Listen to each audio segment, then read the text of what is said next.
Hey, second graders.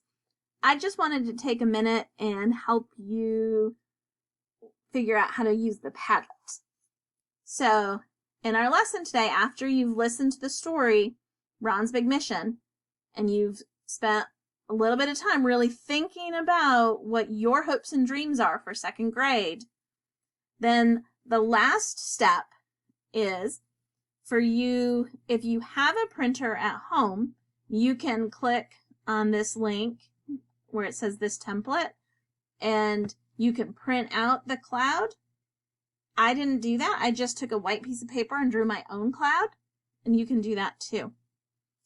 After you've written your hopes and dreams in your cloud, we want you to click here on this word Padlet with the capital P.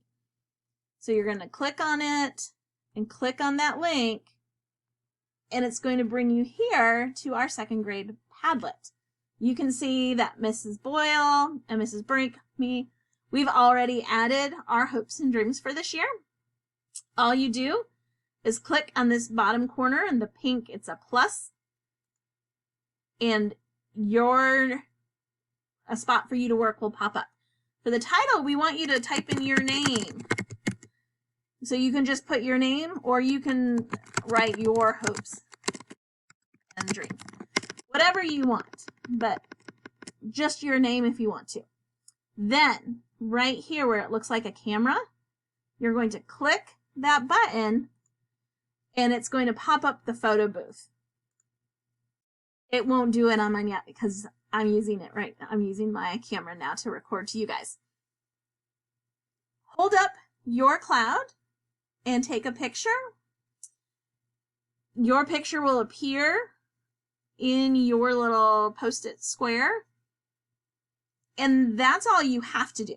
If you want to type in the text box like Mrs. Boyle and like I did, then you just click in this on these gray words.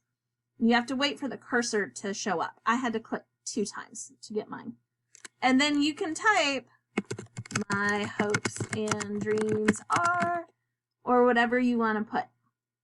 We cannot wait to see all the different things that we're going to hopefully accomplish in second grade. Thanks, guys.